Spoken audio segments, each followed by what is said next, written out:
So recently, there's a trend on Facebook that people post the 10-year challenge.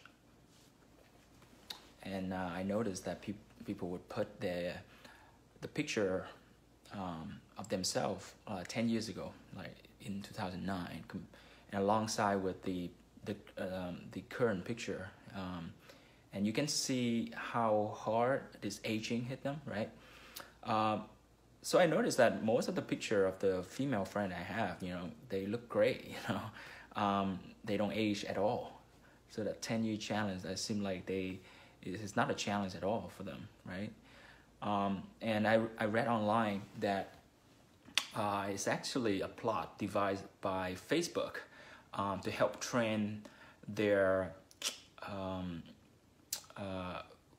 one of the algorithm for age progression or something. One of the I think like AI or something like that. They're starting that trend so to help train one of their algorithm. So it's kind of interesting that it started that trend.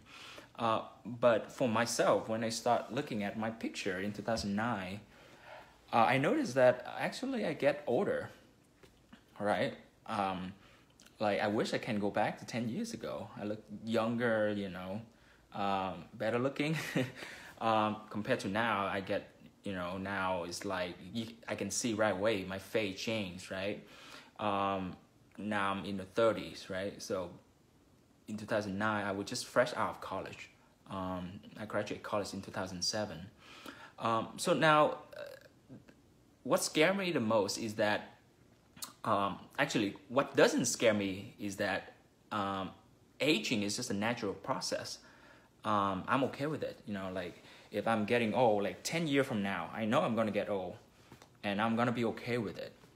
But the one thing I'm scared of is I'm afraid that I will be the same person as I am right now, 10 years from now. Like if in the, I'm 33. So when I'm 43, I'm afraid that if I continue to do certain thing, the way that I act right now, if it doesn't change in 10 years, that is something that scares me. Because I hope that in 10 years, I learn something, I grow myself, I learn something and become a better person, right? Be able to contribute to the community, and, probably, hopefully, have kids by that time, right? So that's one of the life goal that I have, of course, you have to raise a family and things like that. So, but when I look back in 2009, there's a lot of things that when I look back, it made me think. Because back in 2009, there's a lot of things that's going on in my life.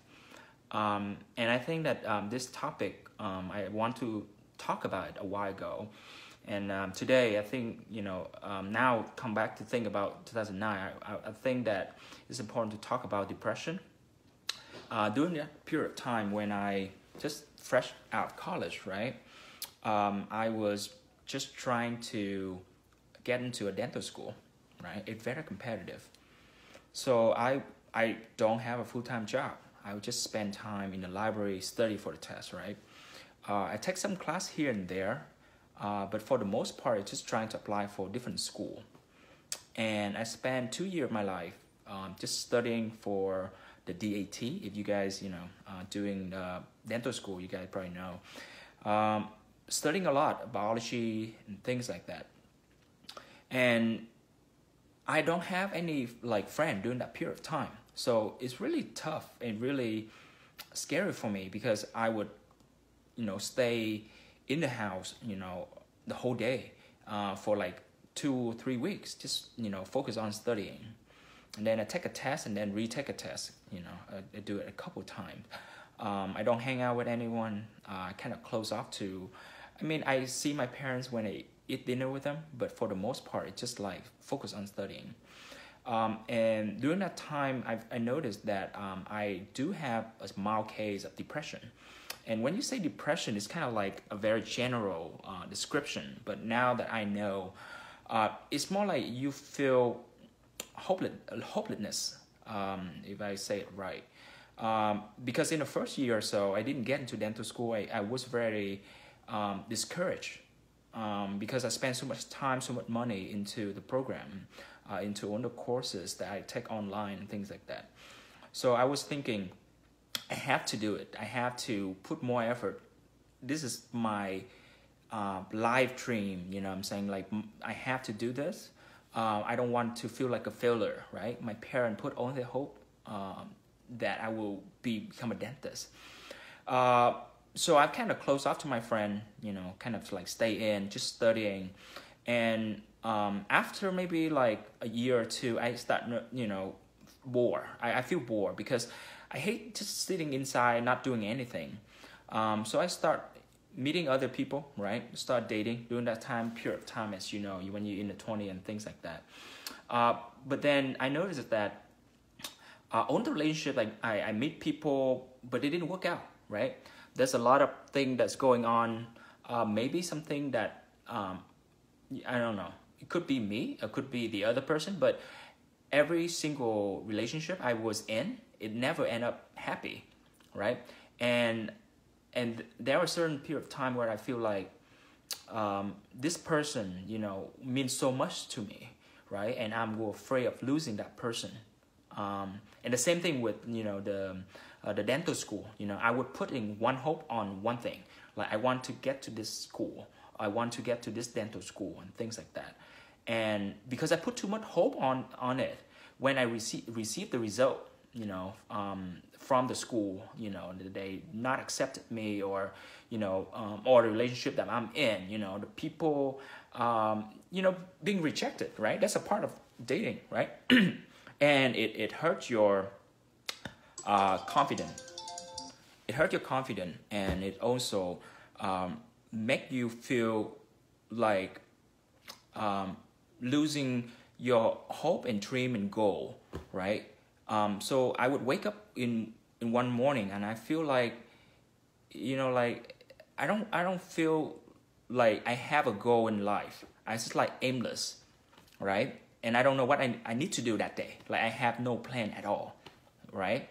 And I keep thinking about the negative thing, like, you know, oh, I didn't pass that test, right? I didn't get to that school, or that relationship, right? The person that I put the most hope in, now being rejected or something like that. So, I mean, I want to keep it short for this video. I can talk more about in the future, but now looking back at it, now 10 years from, you know, now it's already 10 years later, I can see I changed. I don't think that it was something that I mean, like, depression is not something that you can change by yourself, right? So during the time, you know, that 10 year, so I do get help. You know, you know, as you know, like, you need to find people who can listen to you and talk to you. So I find a group, a friend, you know, like, there's a, like the Friday group.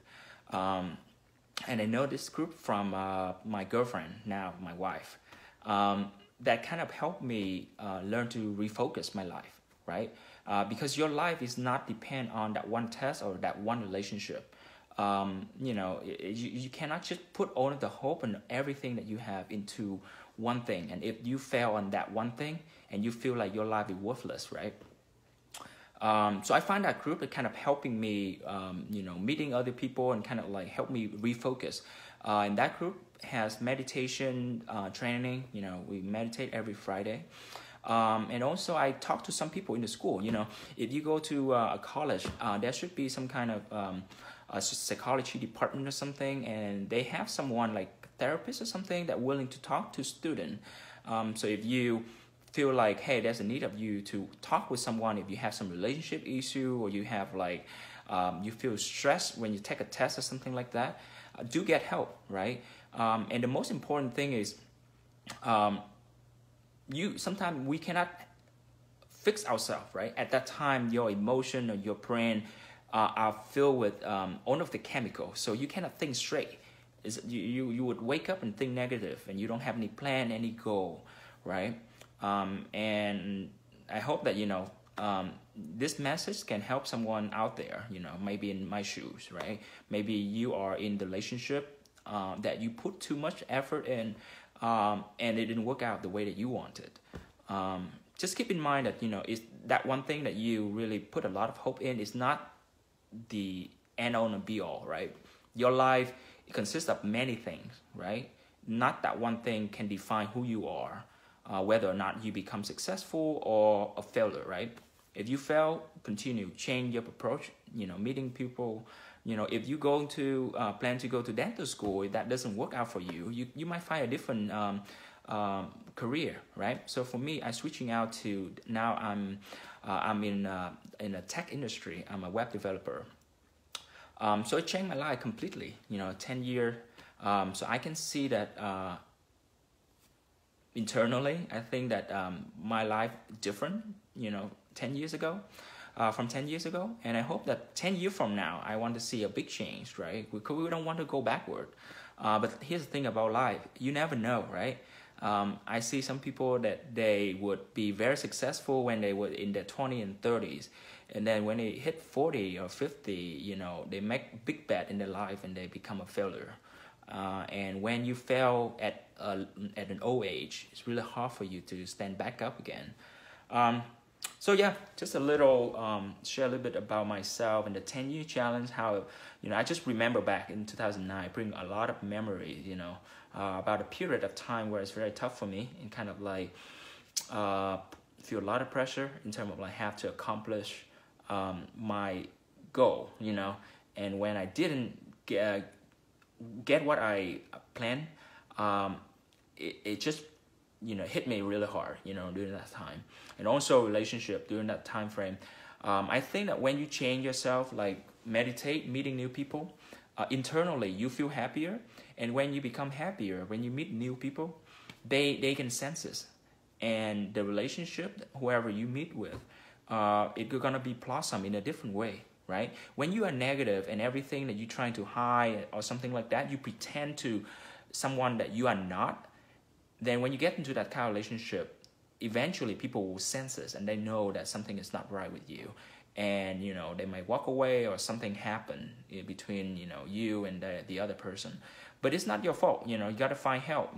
Got to going out and meeting new people, travel. I hope that I can travel during that time, but I was very poor during that period of time, so I didn't have money to travel. But if you can and you have money, you should travel. Because when you travel, I think that you would meet other people and culture, and it's opened your mind more, right? When I traveled to Vietnam recently, I noticed that how people live there, and I feel very fortunate to live in the United States.